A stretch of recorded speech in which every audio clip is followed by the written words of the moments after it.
Hi everyone. ఈరోజు ఉదయం ఆంధ్రప్రదేశ్ ప్రభుత్వం ఏపీపీఎస్సీ ద్వారా గ్రామ సచివాలయ ఉద్యోగాలకు సంబంధించి మొదటి 4 కేటగిరీల్లో అనగా పంచాయత్ సెక్రటరీ, వెల్ఫేర్ అసిస్టెంట్, మహిళా పోలీసు, అలాగే వార్డ్ అడ్మినిస్ట్రేటివ్ సెక్రటరీ మొదలగు 4 కేటగిరీలకు సంబంధించి ఒక పరీక్షను నిర్వహించడం జరిగింది. ఈ పరీక్ష పత్రం యొక్క సరళి, ప్రశ్నల యొక్క ప్రామాణికత, సిలబస్లోని అన్ని అంశాలు సమగ్రంగా కవర్ చేశారా లేదా, ఏ ప్రమాణాలతో ప్రశ్నపత్రాన్ని రూపొందించారు, ఈ పర్యాయం ఎంత కట్ ఆఫ్ మార్కులు ఉండొచ్చు మొదలగు అంశాలపైన అభ్యర్థులకు ఒక సమగ్రమైన మరియు శాస్త్రీయమైన విశ్లేషణ చేయడానికి సాక్షి ఎడ్యుకేషన్.com అలాగే సాక్షి దినపత్రిక, సాక్షి మీడియా ద్వారా ఈ యొక్క వీడియోను రూపొందించడం జరిగింది. గతంలో కూడా సాక్షి ఎడ్యుకేషన్.com ద్వారా అనేక వీడియోలు చేసాం. అభ్యర్థుల పరీక్షకు ఏ విధంగా తయారు కావాలి, ఎలాంటి ప్రశ్నలు రావచ్చు, వైవిధ్యంగా ఎలాంటి ప్రశ్నలు వస్తాయి మొదలగు అనేక అంశాలపైన నిరంతరంగా సాక్షి ఎడ్యుకేషన్ మీడియా అభ్యర్థులకు ఎన్నో వీడియోలు అలాగే పత్రిక ద్వారా కూడా అమూల్యమైన సమాచారాన్ని అందించడం జరుగుతుంది. ఇది అభ్యర్థులందరికీ చాలా ఉపయోగకరంగా ఉన్నట్లుగా కూడా మనకు అభ్యర్థుల నుంచి మనకు జవాబుగా వస్తుంది. ఈ నేపథ్యంలో ఈరోజు జరిగిన పరీక్ష సంబంధించి మనము ఇక్కడ విశ్లేషణ చేద్దాం. ఈరోజు మొత్తం 150 ప్రశ్నలు ఉన్నాయి. ఈ ప్రశ్నపత్రం గతంలో మనం చెప్పుకున్నట్లుగా మొత్తం 150 మార్కులకు సంబంధించి వివిధ సెగ్మెంట్లలో ప్రశ్నలు ఇవ్వడం జరిగింది. మొత్తానికి ఈరోజు దాదాపుగా ఒక 6.5 లక్షల వరకు ఈ ఉద్యోగ నియామకులకు సంబంధించి పరీక్షకు హాజరైనట్లుగా మనకు ప్రాథమిక సమాచారం లభిస్తోంది. అలాగే మొత్తం 16,208 వరకు ఖాళీ ఉన్నట్లుగా తెలుస్తుంది. ఇవన్నీ కూడా అభ్యర్థులకు తెలిసిన ప్రాథమిక సమాచారం కనుక వాటి డీటెయిల్స్ పైన మనకు ఎక్కువగా వెళ్లకుండా పరీక్ష పత్రం పైనే ఎక్కువగా మనము ఈరోజు ఈ వీడియోలో మాట్లాడుకోవడం జరుగుతుంది. మొత్తానికి ప్రశ్నపత్రాన్ని మనము సమగ్రంగా పరిశీలిస్తే ఈ కింది విషయాలు మనకు స్పష్టమవుతాయి. మొదట ప్రశ్నపత్రం చాలా చక్కగా రూపొందించారు. అలాగే ప్రశ్నల యొక్క సరళి కానీ అలాగే ప్రశ్నల యొక్క అనువాదం కానీ ఎలాంటి తప్పులు లేకుండా, ఎలాంటి అచ్చు తప్పులు కానీ అనువాద దోషాలు కానీ లేకుండా చక్కగా ఈ పర్యాయము ప్రశ్నపత్రాన్ని ఏపీపీఎస్సీ రూపొందించింది. గతంలో కూడా ఇదే పరీక్షను ఆంధ్రప్రదేశ్ ప్రభుత్వం చక్కగా నిర్వహించినట్లుగానే ఈ పర్యాయం మరింత చక్కగా పరీక్ష నిర్వహించారు. ఇక ప్రశ్నల మనం పరిశీలిస్తే మొత్తం సిలబస్లోని అన్ని అంశాలకు సముచితమైన ప్రాధాన్యతనిచ్చారు. ఏ ఒక్క సెగ్మెంట్లోనూ ఎక్కువ మార్కులు, ఎక్కువ ప్రశ్నలు ఇవ్వకుండా, అలాగని కొన్ని సెగ్మెంట్లు పూర్తిగా వదిలేయకుండా అన్ని సెగ్మెంట్లకు అంటే ఏపీపీఎస్సీ వారు ప్రకటించిన సిలబస్ ప్రకారము సిలబస్లోని అన్ని సెగ్మెంట్లకు సముచిత ప్రాధాన్యత ఇస్తూ ప్రశ్నలు అడగడం అనేది జరిగింది. కనుక ఇందులో అభ్యర్థులు చాలా ఆనందంగా మరియు వాళ్ళు తమ యొక్క హర్షాన్ని వ్యక్తం చేసినట్లుగా మీడియా ద్వారా మనకు తెలుస్తుంది. ముఖ్యంగా ఈ ప్రశ్నపత్రం మనం పరిశీలిస్తే గతంలో ఏదైనా పరీక్ష జరిగిన వెంటనే అభ్యర్థులు ఆర్ట్స్ అభ్యర్థులకు అన్యాయం జరిగిందను, లేకుంటే సైన్స్ అభ్యర్థులకు ఎక్కువ ప్రశ్నలు వచ్చాయని చెప్పేసి ఒక ఆరోపణ ఉండేది. కానీ ఈ ప్రశ్నపత్రంలో ఇటు ఆర్ట్స్ నేపథ్యం ఉన్న అభ్యర్థులకు అలాగే సైన్స్ నేపథ్యం ఉన్న అభ్యర్థులకు సముచిత ప్రాధాన్యత ఇస్తూ అందరికీ కూడా సమన్యాయాన్ని చేసినట్లుగా మనకు ప్రశ్నపత్రం ద్వారా తెలుస్తుంది. ఇక ఈ ప్రశ్నపత్రాన్ని మనం పరిశీలిస్తే ఈ ప్రశ్నపత్రం పోటీ పరీక్షలకు ఏవైతే ప్రమాణాలు పాటించాలో ఆ అన్ని ప్రమాణాలు పాటించి ఏబీపీఎస్సీ ఈ యొక్క ప్రశ్నపత్రాన్ని చాలా చక్కగా రూపొందించిందని చెప్పేసి మనం చెప్పక తప్పదు. నా గత 30 సంవత్సరాల అనుభవంతో చెప్తున్నాను. వివిధ పరీక్షలకు అలాగే సివిల్ సర్వీసెస్, ఏపీపీఎస్సీ ఇతర పరీక్షలకు కొన్ని వందల పరీక్ష పత్రాలను పరిశీలించాను. అందులో చూసినప్పుడు ఈరోజు జరిగిన పరీక్ష పత్రం మాత్రం చాలా ప్రామాణికంగాను చక్కగాను ఉందని ఒక లెక్చరర్గా సివిల్ సర్వీసెస్ పోటీ పరీక్షలకు శిక్షణ ఇచ్చే ఒక శిక్షకుడుగా చెప్పక తప్పదు. ముఖ్యంగా అన్ని అంశాలకు బ్యాలెన్స్ చేసినట్లుగానే ఇందులో మనం గమనించాల్సిన అంశం ఏంటంటే పోటీ పరీక్షలకు కావలసిన ప్రామాణికత అంటే ఏ పోటీ పరీక్షలైనా పరీక్ష పత్రంలో 3 రకాలైన ప్రశ్నలు ఇవ్వాలి. 30% వరకు కొంత సులభంగా ఉండే ప్రశ్నలు ఇస్తారు. అలాగే ఒక 30% వరకు మధ్య రకంగా ఉండే ప్రశ్నలు ఇస్తారు. ఇక ఒక 25 నుంచి 30% వరకు కొంత కఠినంగా విశ్లేషణాత్మకంగా అభ్యర్థి యొక్క మేధస్సును, అభ్యర్థి యొక్క అవగాహనను పరిశీలించే ప్రశ్నలు ఇస్తారు. అలాగే మిగిలిన 10% ప్రశ్నలు కొద్దిగా యునీక్గా అంటే వైవిధ్యంగా ఉండే ప్రశ్నలు అడుగుతారు.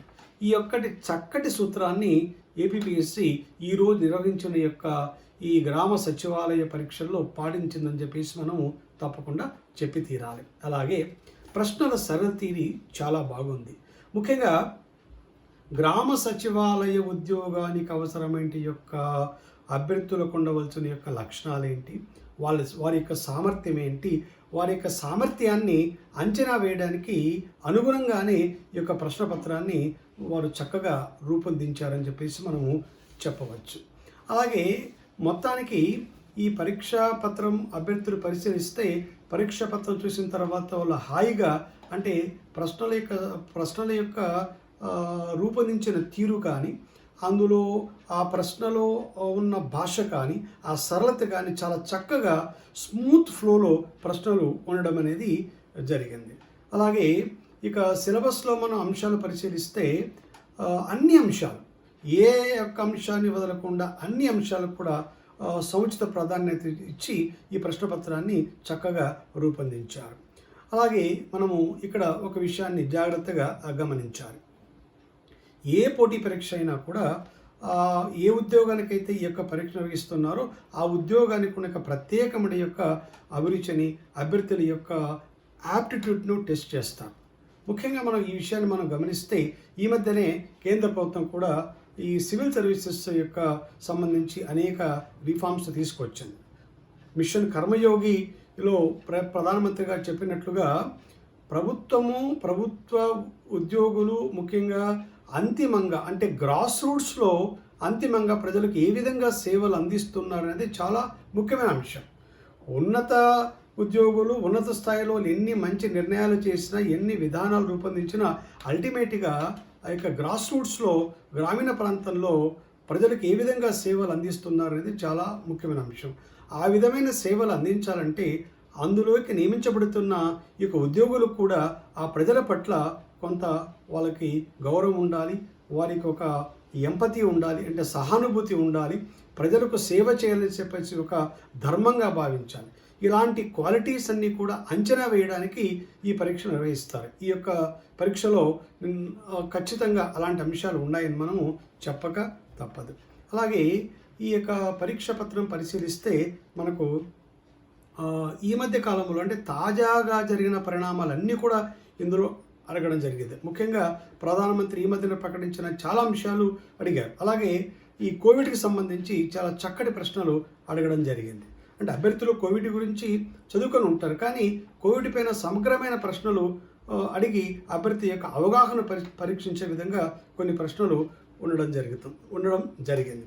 అలాగే ఇక మనము ఈ యొక్క ప్రశ్నపత్రాలు సెగ్మెంట్ అంటే జనరల్ స్టడీస్లో ఉన్న కాంపోనెంట్ ప్రకారం మనం వర్గీకరిస్తే భారత రాజ్యాంగం కానివ్వండి, భారత రాజ్యాంగం నుంచి సుమారు ఒక 10-12 ప్రశ్నలు ఇచ్చారు. అలాగే ఇండియన్ హిస్టరీ నుంచి కూడా 10-12 ప్రశ్నలు వచ్చాయి. అలాగే సైన్స్ అండ్ టెక్నాలజీ మరియు కరెంట్ అఫైర్స్, మెంటల్ ఎబిలిటీ మరియు జనరల్ సైన్స్ అన్ని అంశాలకు కూడా సముచిత ప్రాధాన్యత ఇచ్చి మొత్తం ప్రశ్నపత్రాన్ని ఒక సమగ్రమైన ప్రశ్నపత్రంగా రూపొందించడం జరిగింది.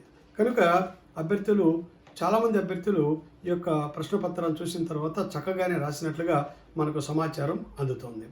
ఇక ఇందులో వచ్చిన ప్రశ్నల యొక్క వైవిధ్యాన్ని మనం పరిశీలించినట్లయితే కొన్ని ప్రశ్నలు వైవిధ్యంగానే ఉన్నాయి. ముఖ్యంగా ఆంధ్రప్రదేశ్ సంస్కృతి, అలాగే ఆంధ్రప్రదేశ్లో గ్రామీణ ప్రాంతంలో ఉన్న క్రీడలు, మామూలుగా క్రికెట్ తర్వాత ఇలాంటి చాలా ప్రామాణికత ఉన్న అలాంటి ఆటలు కాకుండా గ్రామీణ ప్రాంతంలో ఉన్న ఆటలు, ముఖ్యంగా ఒక ప్రశ్న ఈ గ్రామీణ ప్రాంతంలో ఆడే కబడ్డీ, అలాగే కోతి కొమ్మచ్చి, అలాగే కొన్ని ప్రశ్నలకు సంబంధించి కొన్ని ప్రశ్నలు అడగడం జరిగింది. అవి సాధారణంగా ఆ గ్రామీణ ప్రాంతాల్లో పుట్టి పెరిగిన అభ్యర్థులు రోజు తమ దైనందిన జీవితంలో వాళ్ళు చూసే అంశాలపైన ప్రశ్నలు అడిగారు. అలాగే ఆంధ్రప్రదేశ్ చరిత్ర సంస్కృతికి సంబంధించి జిల్లాల వారీగా కొంతమంది గొప్ప వ్యక్తులు, ముఖ్యంగా ఒక ప్రశ్న అడగడం జరిగింది. Who is the doctor singer of the Kurnool district అని అడగడం జరిగింది. ఇలాంటి కొన్ని వైవిధ్య ప్రశ్నలు వచ్చాయి. అలాగే భారత రాజ్యాంగ రాజకీయ వ్యవస్థలో కూడా భారత రాష్ట్రపతి యొక్క తొలగింపులో ఎమ్మెల్యేలు ఎందుకు పాల్గొనరని, అలాగే గోల్డెన్ ట్రినిటీ ఆర్టికల్స్ అని, వీటికి సంబంధించి కొన్ని వైవిధ్యమైన ప్రశ్నలు కూడా రావడం జరిగింది. సో ఇవన్నీ మనం పరిశీలిస్తే మనకు ఇక్కడ ఒక విషయం ఏమి స్పష్టత అవుతుందంటే, ఏపీపీఎస్సీ వారు చాలా చక్కగా శ్రద్ధ తీసుకొని అభ్యర్థులకు ఎలాంటి అసౌకర్యం కలగకుండా వారు చదివిన దాన్ని బట్టి వారి యొక్క శ్రమకు తగ్గట్టుగా మార్కులు వచ్చే విధంగా ప్రశ్నపత్రాన్ని బాగా బ్యాలెన్స్ చేస్తూ రూపొందించినట్లుగా మనకు స్పష్టమవుతుంది. పోటీ పరీక్షల తయారీకి సంబంధించి అత్యంత ముఖ్యమైన అంశం కోచింగ్ మరియు దాని యొక్క ప్రాముఖ్యత. సాధారణంగా పోటీ పరీక్షలకు ప్రిపేర్ అయ్యే ప్రతి అభ్యర్థి కూడా కోచింగ్ వెళ్ళాలని అనుకుంటారు. కొంతమంది వెళ్ళలేని పరిస్థితి కూడా ఉండవచ్చు. నిజంగా పోటీ పరీక్షలు రాసే అభ్యర్థికి కోచింగ్ అనివార్యమా అని మనం ఒకవేళ ప్రశ్నిస్తే, దాన్ని విశ్లేషిస్తే, ఈరోజు జరిగిన పరీక్షకు మనం గమనిస్తే కోచింగ్ అనేది అనివార్యం కాదని తెలుస్తుంది. ఎందుకంటే కోచింగ్ సెంటర్లో సాధారణంగా వాళ్ళు ఇచ్చే కోచింగు, అక్కడ ప్రాక్టీస్ టెస్ట్లు, అక్కడ ఉన్న సమాచారం అంతా కూడా ఈరోజు జరిగిన పరీక్షకు అంత ఉపయోగకరంగా లేదని మనం చెప్పాలి. సో దీన్ని బట్టి అభ్యర్థులు తెలుసుకోవాల్సిన ముఖ్యాంశం ఏంటంటే కోచింగ్ అనివార్యము కాదు. ముఖ్యంగా ఏ పరీక్ష అయినా కూడా అభ్యర్థులు ప్రామాణిక పుస్తకాలు సేకరించుకొని వాటిని చక్కగా చదవాలి. చదివిన తర్వాత వాటిని విశ్లేషించుకొని పరీక్షకు అనుగుణంగా మార్చుకోవాలి. కనుక కోచింగు వెళ్ళకపోతే మనకు ఉద్యోగం రాదు అనేది కేవలం ఒక అపోహ మాత్రమే. అది ఏమాత్రం కూడా అది శాస్త్రీయమైనది కాదు. ఈ విషయాన్ని ప్రతి అభ్యర్థి కూడా గమనించాల్సిందిగా మరొకసారి కోరుతున్నాను. అలాగే ఈరోజు జరిగిన యొక్క పరీక్షా పత్రం మరి దాని యొక్క మరొక ప్రత్యేకత ఏంటంటే, సాధారణంగా పోటీ పరీక్షల్లో 2 రకాలైన యొక్క అంశాలను పరిశీలిస్తారు. ఒకటి ప్రాసెస్ ఆఫ్ సెలక్షన్, రెండవది ప్రాసెస్ ఆఫ్ ఎలిమినేషన్. ఈ పరీక్ష అంటే process of selection, process of elimination అంటే అర్థం ఏంటంటే, చాలామంది అంటే మనకు అవసరం లేని అభ్యర్థులు మనము వాళ్ళని ఒక విధంగా జల్లెడ పట్టడం, అంటే వీఆర్ రిజెక్టింగ్ దెమ్. ఈరోజు పరీక్ష ఆ విధంగా లేదు. It is not the question paper on process of elimination, it is the process of selection. అంటే ఈ యొక్క ఉద్యోగానికి అర్హతతో పాటు అభ్యర్థికి సామర్థ్యం ఉందా లేదా, ఈ యొక్క ఉద్యోగానికి అవసరమైన ఈ యొక్క సామర్థ్యాన్ని పరీక్షించే విధంగా ప్రశ్నలు అడగడం జరిగింది. కనుక నిజంగా కష్టపడి బాగా శ్రమపడిన అభ్యర్థికి ఈ ప్రశ్నపత్రం తప్పకుండా ఉపయోగపడిందని చెప్పేసి మనము చెప్పవచ్చు. అలాగే మరొక అంశం ఏంటంటే, ఈ యొక్క ప్రశ్నపత్రాన్ని మనము సమగ్రంగా విశ్లేషిస్తే మనకు ఒక స్పష్టమైన అవగాహన కలుగుతుంది. కేవలము నోటిఫికేషన్ వచ్చిన వెంటనే ఏదో మార్కెట్లో లభ్యమయ్యే 2-3 కోచింగ్ మెటీరియల్స్ లేక కమర్షియల్గా లభ్యమయ్యే 1-2 పుస్తకాలు తీసుకొని చదివితే అంత ఉపయోగకరంగా లేదని తెలిసింది. ఒక దీర్ఘకాలిక ప్రణాళికతో అభ్యర్థులు ఇంతకుముందు చెప్పినట్లుగా ప్రామాణిక పుస్తకాలను తీసుకొని చదివి ఒక లాంగ్ టర్మ్ పర్స్పెక్టివ్లో చదివితే తప్పకుండా మంచి మార్కులు సాధించి వాళ్ళు ఉద్యోగాన్ని పొందుతారనేది ఒక ఖచ్చితమైన అంశంగా మనం ఈ యొక్క పరీక్ష ద్వారా చెప్పవచ్చు.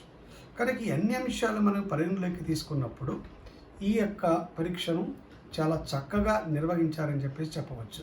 అలాగే ఈ పరీక్షలో మరొక ప్రత్యేకత ఏంటంటే, ప్రతి ఉద్యోగికి, ముఖ్యంగా గ్రామీణ ప్రాంతంలో పనిచేసే ప్రతి ఉద్యోగికి కావలసిన మరొక ముఖ్యాంశం ఏంటంటే the working knowledge of the Telugu language and English language. ఎందుకంటే వాళ్ళు నిరంతరము ప్రజలతో వాళ్ళ ముఖాముఖితో ఉండాలి. వారికి ఉన్న అనేక సమస్యలను వీరు నెరవేర్చాలి. వారికి కన్విన్సింగ్గా వాళ్ళతో మాట్లాడగలగాలి. ఇవన్నీ ఉండాలంటే ఒకవైపు ఇంగ్లీష్ పైన, రెండో వైపు తెలుగు పైన కూడా కొంతవరకు వాళ్ళకు పట్టు ఉండాలి. సో ఈ యొక్క తెలుగు లాంగ్వేజ్ పైన, ఇంగ్లీష్ లాంగ్వేజ్ పైన అభ్యర్థులకు పట్టు ఉందా లేదా అని పరిశీలించడానికి ఈ యొక్క ప్రశ్నపత్రంలో ఇంగ్లీష్ గ్రామర్ పైన కొన్ని ప్రశ్నలు ఇచ్చారు. అలాగే తెలుగు కాంప్రహెన్షన్ ఉంది, అలాగే ఇంగ్లీష్ కాంప్రహెన్షన్ ఉంది. ఈ కాంప్రహెన్షన్ ఇవ్వడం ద్వారా అభ్యర్థికి ఆ యొక్క భాష పైన ఎలాంటి పట్టు ఉంది, మరి అంత సమాచారం చదివిన తర్వాత దాన్ని సంగ్రహించుకొని ఆ యొక్క సారాంశాన్ని అభ్యర్థి రాబట్టగలుగుతాడా లేదా అనే అంశాన్ని కూడా పరిశీలించడం ద్వారా చాలా చక్కగా ఈ యొక్క ఉద్యోగానికి అవసరమైన యొక్క సామర్థ్యాన్ని అంచనా వేయడంలో ఏపీపీఎస్సి చక్కటి ప్రయత్నం చేసిందనేది మనము చెప్పవచ్చు. సో మొత్తానికి ఏపీపీఎస్సి వారు ఈ యొక్క పరీక్షల నిర్వహణలో, ప్రశ్నపత్రాల యొక్క రూపకల్పనలో, వాటి యొక్క ఆధారాలు, వాటికి సంబంధించిన యొక్క ప్రామాణికతలన్నీ కూడా చక్కగా పాటించారు అని మనం చెప్పవచ్చు. అలాగే ఇలాంటి చక్కటి ప్రయత్నం చేసిన యొక్క ఏపీపీఎస్సి వారికి అన్ని విధాల చక్కగా సహాయాన్ని అందించిన ఆంధ్రప్రదేశ్ ప్రభుత్వాన్ని మనం తప్పకుండా అభినందించాలి. అలాగే అభ్యర్థులంతా మరొక అంశాన్ని ఏం గుర్తుంచుకోవాలి అంటే, ప్రభుత్వం నిరుద్యోగుల పట్ల చాలా ఉదారంగా వ్యవహరిస్తుంది. ఈ యొక్క పరీక్షతో మనం గమనిస్తే మొత్తం ఒక సంవత్సరంలోనే 1,50,000 ఉద్యోగాలు నేరుగా ప్రభుత్వ ఉద్యోగాలకు నియామకం చేయడం అనేది ఎక్కడ కూడా భారతదేశంలోనే కాదు, ప్రపంచంలో కూడా ఎక్కడా జరగలేదు. గత 72 సంవత్సరాల్లో మొత్తం ఆంధ్రప్రదేశ్లో ఉన్న మొత్తం 5 లక్షల ఉద్యోగాలు మనం పరిశీలిస్తే ఒక్క సంవత్సరంలోనే 1,50,000 ఉద్యోగాలు నేరుగా ప్రభుత్వం వారు నిర్వహించి అభ్యర్థులకు ఇవ్వడం అనేది నిజంగా ప్రతి ఒక్కరు కూడా అభినందించాల్సిన అంశం. అలాగే ఇక రాబోయే రోజుల్లో అంటే బహుశా ఈ యొక్క పాండమిక్ సిచ్యువేషన్లో కోవిడ్-19 తర్వాత వచ్చిన పరిణామాల నేపథ్యంలో ఆంధ్రప్రదేశ్ ప్రభుత్వం అనుకున్నట్లుగా ఈ యొక్క ఎగ్జామ్ క్యాలెండర్ అనేది విడుదల కాలేదు. సో నాకు తెలిసినంత వరకు డిసెంబర్ లోపల ఈ యొక్క ఎగ్జామ్ క్యాలెండర్ కూడా వస్తుంది. సో ఇంకా చాలా కొన్ని వేల పోస్టులు ఉన్నాయి. ఏపీపీఎస్ ద్వారా కానివ్వండి, డిఎస్సి కానివ్వండి, లేదా కానిస్టేబుల్స్ కానివ్వండి, ఎస్ఐఎఫ్ పోలీస్ కానివ్వండి, చాలా ఉద్యోగాలు ఉన్నాయి. కనుక త్వరలో కూడా వాటికి సంబంధించి నియామకాలు చేస్తారు. కనుక అభ్యర్థులు ఒకవేళ ఈ పరీక్షలో వారు అనుకున్నట్లుగా, ఆశించినట్లుగా వారి యొక్క ప్రయత్నం అనేది సఫలం కాలేదనుకొని ఒకవేళ అనుకుంటే మీరు ఏ విధమైన యొక్క మానసిక ఆందోళనకు గురి కావద్దు, డీలా పడవద్దు, అధైర్యపడవద్దు, ఎలాంటి భయానికి మీరు గురి కావద్దు, ఎలాంటి నిర్వేదం అవసరం లేదు. ఇది ఒక మంచి బేస్గా మీరు భావించుకొని, దీన్ని ఒక ప్రామాణికంగా భావించుకొని రాబోయే పరీక్షలకు మరి ఈ రోజు నుంచి మీరు మరొకసారి గట్టిగా సన్నద్ధత అయితే తప్పకుండా మీరు విజయాన్ని సాధిస్తారని చెప్పేసి మనం ఆశించవచ్చు. మీకు అవసరమైన అన్ని అంశాలలోనూ ఎలా ప్రిపేర్ కావాలి, ఎలాంటి పుస్తకాలు చదవాలి, వీటన్నిటికి సంబంధించి సాక్షి ఎడ్యుకేషన్.com వారు నిరంతరము మీకు అనేక సమాచారాన్ని అందిస్తున్నారు. అలాగే పోటీ పరీక్షల్లో గత 30 సంవత్సరాలుగా మేము ఉన్నాం. అలాగే జీబీకే పబ్లికేషన్ ద్వారా అభ్యర్థులకు చాలా ప్రామాణికమైన యొక్క పుస్తకాలు ప్రచురిస్తున్నాం, అందరికీ తెలిసిండేది. కనుక నిరంతరము మీకు అవసరమైన యొక్క సేవలు అందించడానికి ఇటు సాక్షి దినపత్రిక, సాక్షి మీడియాతో పాటు సో మాలాంటి అధ్యాపకులు, అలాగే మా యొక్క అనుభవం, ఇతర అధ్యాపకుల ద్వారా నిరంతరము మీకు సేవ చేయడానికి మేము సదా సన్నద్ధంగా ఉన్నాం. కనుక డీలా పడవద్దు, ముందు కొనసాగించండి. మీ ప్రయత్నం అంతిమంగా మీ యొక్క లక్ష్యాన్ని నెరవేరేంత వరకు ఎట్టి పరిస్థితుల్లోనూ మీరు ఆ యొక్క ప్రయాణాన్ని మీరు ఆపద్దు. గమ్యం చేరేంత వరకు నిరంతరం ప్రయత్నం చేయండి. మా సహాయం ఉంటుంది, సహకారం ఉంటుంది. కనుక మీరు తప్పకుండా మీ యొక్క లక్ష్యాన్ని, మీరు అనుకున్న ఉద్యోగాన్ని సాధించాలని చెప్పేసి ఆశిస్తూ ముగిస్తున్నాను.